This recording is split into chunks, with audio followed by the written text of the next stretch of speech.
వాస్తవం తెలుసు కాబట్టి వాళ్ళకి తెలిసిన ప్రకారం కర్రు కాల్చారు వాత పెట్టారు అధ్యక్ష. ఒకసారి అధికారం తీసారు, రెండోసారి డిపాజిట్లు కూడా తీసేసారు అధ్యక్ష. అయినా వాళ్ళు మారతలేరు, మాట కూడా మారతలేదు, మనుషులు మారలేదు, మాటలు కూడా మారలేదు. కానీ నేను వాస్తవాలను అయితే మరి చెప్పాలి కదా అధ్యక్ష. కాంగ్రెస్ పార్టీ ఏం చేసింది అంటారు. కాంగ్రెస్ పార్టీ ఏం చేసిందో కూడా చెప్పాలి కదా అధ్యక్ష. 12 నెలల ఒక్క సంవత్సరంలో మేము ఏం చేసినామని ఇన్నిసార్లు అడుగుతున్నావే. 10 సంవత్సరాలు వేలిన గణిత వహించిన మీ ప్రభుత్వం ఏం చేసిందో కూడా ఒకసారి వెనక్కి తిరిగి చూసుకోవాలి కదా అధ్యక్ష. గురువింజ గురించి తెలుసు కదా అధ్యక్ష. గురువింద గింజ అంటారు కదా, కిందంతా నల్లగా ఉంటుంది, పైన ఎర్రగా ఉంటుంది. ఎర్రగా చూసుకొని ఏతులో పడుతుంటుందట, కింద చూసుకుంటే తెలుస్తుంది ఎంత కర్రగా ఉందో. ఇలా వాళ్ళ పాలనలో ఏం జరిగిందో వెనక తిరిగి చూసుకుంటే కదా అధ్యక్ష తెలిసేది. వాళ్ళ గురించే ఒక విషయం చెప్తా అధ్యక్ష. 2014లో అధికారంలోకి రాగానే ఎన్నికల మేనిఫెస్టో అప్పుడు ₹1,00,000 రుణమాఫీ చేస్తామన్నారు అధ్యక్ష. 4 విడతలలో చేస్తామని, 5 ఏళ్లలో చేస్తామని లేదు అధ్యక్ష. అధికారంలోకి వచ్చినప్పుడే రుణమాఫీ చేస్తామన్నారు ₹1,00,000. కావాలంటే వాళ్ళ మేనిఫెస్టో తీసుకొచ్చి మనం చర్చిద్దాం. కానీ 5 ఏళ్లకు దాన్ని స్ప్రెడ్ చేసి 5 ఏళ్లలో వాళ్ళు కట్టింది ఎంత అధ్యక్ష? 16,143 కోట్ల అధ్యక్ష. ధనిక రాష్ట్రంగా ఏర్పడ్డ తెలంగాణ రాష్ట్రం 72,000 కోట్ల రూపాయలు మాత్రమే అప్పున్న రాష్ట్రం. వాళ్ళకు అప్పచెప్తే ₹1,00,000 రుణమాఫీ చేయడానికి ఆపసోపాలు పడి ఆఖరి సంవత్సరం వరకు వాళ్ళు చేసిన రుణమాఫీ 16,143 కోట్ల అధ్యక్ష. 5 ఏళ్ళు అసలుకు మిత్తి కలిపితే అంతకంత అవుతుంది అధ్యక్ష. మీకు తెలియదు, బ్యాంకులలో మనం డిపాజిట్ చేస్తే కూడా 5 ఏళ్ళకి డబ్బులు ఇస్తారు. దాదాపుగా ₹1,00,000 ఉన్న వాళ్ళకు 80,000 దాకా అప్పు అయింది అధ్యక్ష. నువ్వు చేసిన రుణమాఫీ ఇంతకుముందు మా వాళ్ళు ఎవరో చెప్తా ఉంటే అది అప్పుకే మిత్తికే సరిపోయిందని. మీరు ఇచ్చింది మిత్తికి సరిపోయింది, అసలు అట్లనే రైతు మీద ఉంది. మళ్ళీ 2018లో మీరు ఎన్నికలలో హామీ ఇచ్చిండ్రు అధ్యక్ష, మళ్ళీ ₹1,00,000 రుణమాఫీ చేస్తాను. పాపం రైతులు మంచోళ్ళు, మా శంకర్ ఇంతకుముందే చెప్పిండు, రైతులు అమాయకులు మంచోళ్ళు, ఏం చెప్పినా నమ్ముతారు, నమ్మి మోసపోతుంటారండి. నిజమే, రెండోసారి అదే జరిగింది అధ్యక్ష. మొదటిసారి మోసం చేసిన పాపం మొదటిసారి ఏమైందో లేదు, మరి రెండోసారి అన్న మొదటిసారి దావతులలో సారి మర్చిపోయినా రెండోసారి అన్న గుర్తుపెట్టుకొని చేస్తాడేమో అనుకొని రెండోసారి నమ్మి మళ్ళీ అధికారం ఇచ్చింది అధ్యక్ష. రెండోసారి అధికారం ఇచ్చిన తర్వాత వీళ్ళు చేసిన రుణమాఫీ ఎగ్జాక్ట్గా 11,909 కోట్ల రూపాయలు అధ్యక్ష. 5 ఏళ్లలో కలిపి ఎంతమంది రైతులకు అధ్యక్ష? ఒక్క నిమిషం అక్క చెప్తాక, అది కూడా చెప్తాక. 21,35,557 మంది రైతులకు 11,909 కోట్ల 31 లక్షల రూపాయలు అధ్యక్ష వీళ్ళు చేసిన రుణమాఫీ 5 ఏళ్లలో కలిపి. ఇందులో 7,500 నిన్న మనం విచారణకు ఆదేశించిన ఔటర్ రింగ్ రోడ్ అమ్మి తెచ్చి దీంట్లో పోసిరు అధ్యక్ష. కాంగ్రెస్ పార్టీ కష్టపడి సంపాదించి లక్షల కోట్ల రూపాయల ఆస్తిని తయారు చేస్తే అర్ధరాత్రి పూట అప్పనంగా అమ్మేసి అవి తెచ్చి రైతుల ఖాతా ఆఖరి నిమిషంలో రైతుల ఖాతా వేసి వీళ్ళు చేసిందంతా 11,909 కోట్ల 31 లక్షల రూపాయలు అధ్యక్ష. ఇందులో మిత్తి ఎంత పోయిందో తెలుసా అధ్యక్ష? 8,515 కోట్ల రూపాయలు కేవలం మిత్తికి పోయింది అధ్యక్ష. 5 సంవత్సరాలలో 2018 నుంచి 2023 5 సంవత్సరాలలో 21,35,557 మంది రైతులకు నికరంగా వీళ్ళు చేసిన రైతు రుణమాఫీ 3,384 కోట్ల రూపాయలు అధ్యక్ష.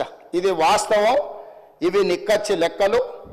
నిజం చేదుగా ఉంటుంది, ఆ నిజాన్ని మింగడానికి వాళ్ళకు ఓపిక కావాలి, ధైర్యము కావాలా. మీరు చేసిన 2వ విడత రుణమాఫీ 5 సంవత్సరాలలో 11,909 కోట్ల రూపాయలు అయితే ఇందులో మిత్తికి పోయింది 8,515 కోట్ల రూపాయలు. మీరు అస్సలు కట్టిందే లేదు, అసలు మాఫీ చేసిందే లేదు. మీ చరిత్ర ఇది. 2014 నుంచి 18 డిసెంబర్, 2018 డిసెంబర్ నుంచి 2019 డిసెంబర్ 7 తారీఖు వరకు, అంటే మా ప్రభుత్వం ఏర్పాటు చేసే వరకు మీరు చేసిన రుణమాఫీ ఇది. ఇక మా వరకు వస్తే అధ్యక్ష, ఎందుకంటే తెలంగాణ వచ్చినాక 3 విడతలుగా రుణమాఫీ జరిగింది అధ్యక్ష. 14 నుంచి 18, 18 నుంచి 23, 23 నుంచి 24, ఒక సంవత్సరంలో 10 ఏళ్లలో వాళ్ళు చేసిన రుణమాఫీ మిత్తిలు తీసేస్తే గుడిసున్న అవుతుంది అధ్యక్ష. మొదటిసారి 16,000, రెండోసారి 11,000, అంటే దాదాపుగా 10 ఏళ్లలో వాళ్ళు 27,000 కోట్ల రూపాయలు చేసిర్రు అధ్యక్ష. వాళ్ళు చేసిన ఒక 5-10 కోట్లు అక్కడ ఇక్కడ వేసుకుంటే 27,000 కోట్లు వాళ్ళు చేశారు అధ్యక్ష. ఇక మా ప్రభుత్వం ఏం చేసింది, మన ప్రభుత్వం ఏం చేసింది అధ్యక్ష? ఈ లెక్క చెప్పాలి కదా మరి. ఇప్పుడు నేను ఈ లెక్క చెప్తేనే కదా వాళ్ళకు వాస్తవాలు వాళ్ళకు కానీ ప్రజలకు కానీ తెలిసేది.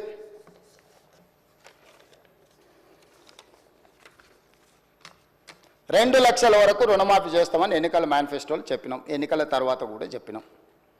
ఒక సందర్భంలో ఒక ఆయన సవాల్ ఇసిరిండు, అది అట్లా ఇది ఇట్లా అని. 15 ఆగస్టు లోపల చేస్తామని చెప్పినాం.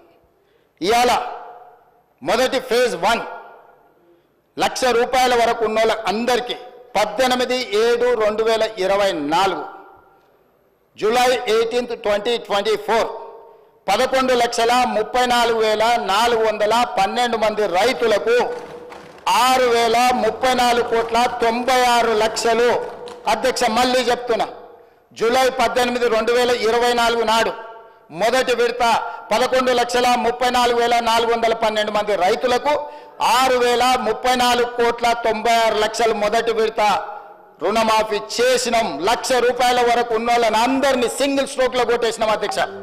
రెండవ ఫేజ్ 30 జూలై 2024 సరిగ్గా 12 రోజుల్లోనే 6,40,823 మంది రైతులకు 6,190 కోట్ల రూపాయలు రెండో విడత మాఫీ చేసినాం అధ్యక్ష 12 రోజుల్లోనే. మూడో విడత అధ్యక్ష 15 ఆగస్టు నాడు, నేను విదేశాల్లో ఉంటే కూడా 15 ఆగస్టు మాట ఇచ్చినాం. 15 ఆగస్టు నాటికి ఖచ్చితంగా చెయ్యాలని వెనక్కి వచ్చి 13 తారీఖే భారతదేశానికి వచ్చి ఖమ్మం జిల్లాకు వెళ్ళి ఏ దేవుడు భద్రాద్రి రాముడి దగ్గర చెప్పినామో అదే జిల్లాలో లక్షల వేలాది మంది రైతుల సమావేశాన్ని పెట్టి 15 ఆగస్టు 2024 నాడు 4,46,832 మంది రైతులకు 5,644 కోట్ల 24 లక్షలు ఫేజ్ 3లో 2 లక్షల వరకు ఉన్న వాళ్ళందరికీ మాఫీ చేసినాం అధ్యక్ష. 3 విడతలల్లో ఎన్ని రోజులు? సరిగ్గా 27 రోజుల్లో 3 విడతలల్లో 17,869 కోట్ల 21 లక్షల రూపాయలు 3 విడతల్లో 27 రోజుల్లో 2 లక్షల రూపాయల వరకు రుణమాఫీ చేసిన చరిత్ర ఈ భారతదేశంలో స్వతంత్రం వచ్చినప్పటి నుంచి ఇంక్లూడింగ్ కాంగ్రెస్ పాలిత రాష్ట్రాలలో కూడా చెయ్యనంత గొప్ప రుణమాఫీ తెలంగాణ రాష్ట్రంలో మన ప్రభుత్వం ప్రజా ప్రభుత్వం చేసింది అధ్యక్ష. దీన్ని అభినందించాలి కదా అధ్యక్ష. మేం చెయ్యలేకపోయినాము, మేం వైఫల్యం చెందినాము, మీరు ఒక మంచి పని చేసిండ్రు, ఈ మంచి పనిని రైతులకు మేలు జరిగిందని అభినందించి వాళ్ళు ఏదైనా సూచన చేసినుంటే తప్పకుండా ప్రతిపక్షంగా వాళ్ళకి గౌరవం దక్కేది అధ్యక్ష. ఇదే కాకుండా కొంతమందికి రాలేదు, కొంతమంది నష్టపోయారు, కొంతమంది అంటే సాంకేతికంగా నేను ఆ రోజు చెప్పిన సాంకేతికంగా ఏదన్నా లోపాలు ఉన్నా బ్యాంకర్స్ మాకు సమాచారం అందించే దాంట్లో ఏదన్నా వ్యత్యాసం ఉన్నా తప్పకుండా వాటిని కూడా మళ్ళీ సర్దిద్దుకుంటాం. మాకు ఎలాంటి భేషజాలు లేవు, ఈ రైతులను ఆదుకోవడమే మా లక్ష్యము. రైతులు అడగలేదు, మేం చేస్తామని చెప్పినాము. మేము బాధ్యతగా జిమ్మేదారిగా ఫీల్ అవుతున్నామని చెప్పి 30/11 నవంబర్ 30 తారీఖు 2024 నాడు మహబూబ్ నగర్ జిల్లాలో నా సొంత జిల్లాలో 3,13,896 మంది రైతులకు 2,747 కోట్ల 67 లక్షలు 30 నవంబర్ నాడు మళ్ళీ రుణమాఫీ చేసినాం అధ్యక్ష. మొత్తంగా మొదటి సంవత్సరంలో 25,35,963 మంది రైతులకు 20,616 కోట్ల 89 లక్షలు నా ప్రభుత్వం, మా ప్రభుత్వం, ప్రజా ప్రభుత్వం రైతు రుణమాఫీ చేసి రైతుల రుణం తీర్చుకున్నాం అధ్యక్ష. ఇది మా పనితనం, ఇది మేము రైతుల పట్ల చూపించిన ప్రేమ ఆప్యాయత. ఈ రైతు ఎవరు అధ్యక్ష? మా కుటుంబం, మా తండ్రులు, మా తాతలు, మా ముత్తాతలు వ్యవసాయం చేసి భూమిని నమ్ముకొని ఈ భూమిలోనే పుట్టి ఈ భూమిలోనే కలిసిన మా కుటుంబాల కోసం మేం చేసిన పని అధ్యక్ష. ఇది మేము గొప్పతనం అనుకుంటలేం, మా బాధ్యత అనుకుంటున్నాం. ఇది ఒక భావోద్వేగం అధ్యక్ష. ఇది ఉద్యోగం లాంటి పని కాదు. వాళ్ళకి ఎవ్రీథింగ్ ఈజ్ ట్రాన్సాక్షనల్. వాళ్ళకి ప్రతిదీ వ్యాపారం, లావాదేవీలు ఇచ్చిపుచ్చుకోవడమే, వచ్చిందంతా పోయిందంతా వాళ్ళ వ్యవహారం. మేము అట్లా కాదు అధ్యక్ష. రైతు అంటే మాకు ఒక అనుబంధం, ఒక బంధం, మా కుటుంబం, మాది భావోద్వేగం అధ్యక్ష ఈ రైతు రుణమాఫీ. అందుకే అన్ని ఆపి నిజం కేంద్ర ప్రభుత్వమే వివరణ ఇచ్చింది అధ్యక్ష. దాంతోపాటు అధ్యక్ష ఎట్లెట్లా సాగు విస్తీర్ణం పెరిగింది, ఎట్లెట్లా రైతు ఆత్మహత్యలు తగ్గినాయి, ఆ లెక్కలు కూడా మొత్తం ఆర్బీఐ లెక్కలు నేను గౌరవ సభ్యులకు మీ ద్వారా పంపుతాను అధ్యక్ష, దయచేసి వారికి ఇవ్వాలని చెప్పి కూడా నేను కోరుతా ఉన్నా అధ్యక్ష. ఆ రోజు పరిస్థితి ఏంటంటే నెర్రెలు బారిన నేలలు, ఆనాడు ఎండిపోయిన చెరువులు, చిన్ననీటి వనరులను పట్టించుకోలే, కరువు, కన్నీళ్లు, అప్పులు, ఆత్మహత్యలు. ఇది వాస్తవం అధ్యక్ష. ప్రాజెక్టులు లేవు తెలంగాణ ప్రాంతంలో, సాగునీరు లేదు, బొక్కబోర్ల పడే పరిస్థితి మూసంపల్లిలో నల్గొండ కాన్స్టిట్యున్సీ అధ్యక్ష. రామరెడ్డి గారు అంటారు అధ్యక్ష, ఆయన ఒక్క రైతు 57 బోర్లు వేసిండు అధ్యక్ష ఆయన పొలంలో. ఆయన పేరే ఊళ్ళో బోర్ల రామరెడ్డి అయిపోయింది అధ్యక్ష. అట్లా కరెంటు కోతలు ఒకవైపు, కాలిపోయే మోటార్లు మరొక వైపు, పేలిపోయే ట్రాన్స్ఫార్మర్లు మరొక వైపు, అర్ధరాత్రి వచ్చే కరెంటు కోసం ఆనాడు కరెంటు వెట్టబోయి షాకు చచ్చిపోయిన రైతులు లెక్క తీస్తే అదే చాంతాడంత ఉంటుంది అధ్యక్ష. ఇక విత్తనాలు వంచుడు పోలీస్ స్టేషన్లల్లో, ఎరువులు వంచుడు పోలీస్ స్టేషన్లలో, ఎందుకంటే బయట పెడితే చెప్పులు లైన్లో పెట్టుకుని నిలిచే పరిస్థితి అధ్యక్ష. ఇట్లా చెప్పరాని తిప్పలతో ఆనాడు ఉమ్మడి ఆంధ్రప్రదేశ్లో రైతన్న గోసపడ్డాడు అధ్యక్ష. గోరేటెంకన్న గారు అధ్యక్ష, ఈరోజు మన ఎమ్మెల్సీ ప్రజాకవి, వారి మాటలు చెప్పాలంటే అధ్యక్ష, సేతానమేడుందిరా తెలంగాణ సేలన్ని బీల్లాయరా అని చెప్పి ఒక కవి, ప్రజాకవి తన రైతు ఆవేదనను రైతు బిడ్డగా చెప్పే పరిస్థితి చేసినాడు అధ్యక్ష. చేను గట్ల మీద స్వయంగా ఆత్మహత్యలు మనం చూసినాం అధ్యక్ష గతంలో ఉమ్మడి ఆంధ్రప్రదేశ్లో. ఆనాడు ఆత్మహత్యలకే కేర్ ఆఫ్ అడ్రస్ గా మారిపోయిన పరిస్థితి మా విప్ గారు లేచినారు అధ్యక్ష. వారికి కూడా నేను గుర్తు చేస్తా ఉన్నా, మా సిరిసిల్ల జిల్లాలో వెంకటాపూర్ అనే గ్రామం ఉంటుంది అధ్యక్ష. వెంకటాపూర్ గ్రామంలో మునిగే ఎల్లయ్య అనే ఒక దళిత రైతు అధ్యక్ష, ఎరువుల కోసం లైన్లో నిలబడి అక్కడనే మూర్ఛ వచ్చి కుప్పగూలి 2012-13 సంవత్సరంలో చచ్చిపోతే ఆనాడు మంత్రిగా శ్రీధర్ బాబు గారు, ఎమ్మెల్యేగా నేను ఇద్దరం కలిసిపోయినాం అధ్యక్ష.